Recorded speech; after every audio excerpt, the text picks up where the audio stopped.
Rampura BJP যে ইয়েটা ওই মামলাটা ছিল আজকে। হ্যাঁ, ওই মামলাটাই ছিল আজকে।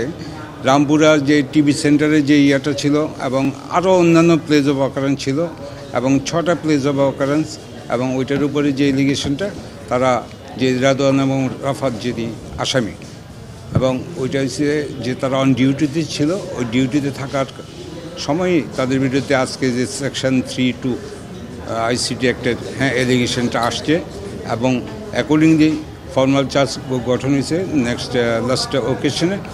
এবং আজকে ছিল ওই পলাতক দুজন আসামি ছিল। পলাতক যে দুজন আসামি ছিল তাদের জন্য পত্রিকায় বিজ্ঞপ্তি হয়েছে। পত্রিকায় বিজ্ঞপ্তি হওয়ার পর আজকে এটা ফেরত আসছে। আজকে আছে ইন অ্যাবসেন্সিয়া, তারা যেহেতু এপিয়ার করে না পত্রিকায় বিজ্ঞপ্তির পরও, তখন তাদেরকে পলাতক আসামিদের জন্য ইন অ্যাবসেন্সিয়া ট্রায়াল একটা প্রসিড করছে।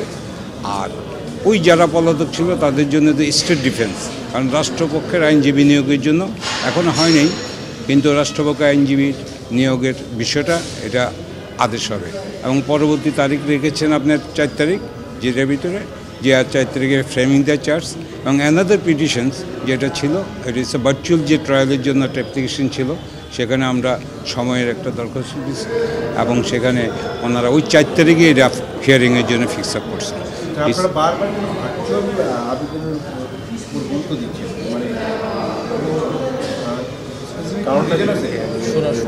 আমরা এই ভার্চুয়ালের যে বিষয়টা, যেটা যেহেতু আজকে আমরা সময় চেয়েছি, যে গ্রাউন্ডে আমরা সাপ্লিমেন্টারি আরও কিছু গ্রাউন্ড আছে, যে গ্রাউন্ডগুলো ওই দিন আমরা উপস্থাপন করলে তারপরে আমরা আসলে এই জিনিসটার উপরে ব্যাখ্যা দিতে পারবো ভালোভাবে।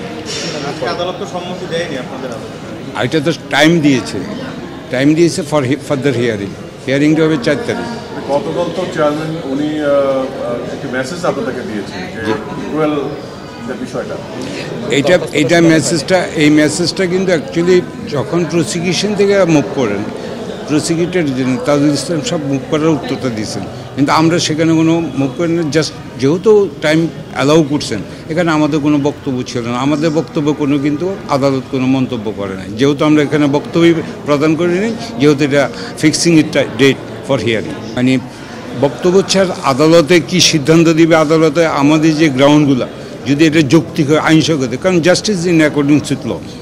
একটা জিনিস যে ইন্ডিভিজুয়ালি আসলে সবার একটা রাইট আছে এবং যেহেতু আমার সাবমিশনটা যে গ্রাউন্ডের উপরে দেবো, এটা যদি আদালত সন্তুষ্ট হয়, যদি আমাদের পক্ষে যদি বলেন যে হ্যাঁ ভার্চুয়াল ট্রায়ালটা এটা প্রয়োজন আছে, তখনই ইয়েটা হবে।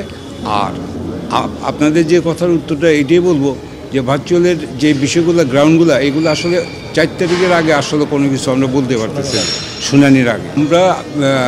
আমি ওই যে সবগুলোই করব, কিন্তু আমরা যেটা প্রত্যেকটা আসামিরই যে পার্সোনালি আসছে, আমরা সবাই জয়েন্টলি ইয়ে করে সেখানে মূল যে পরিচালনাটা আমি করব। আরও লয়ের আছে যারা আছেন।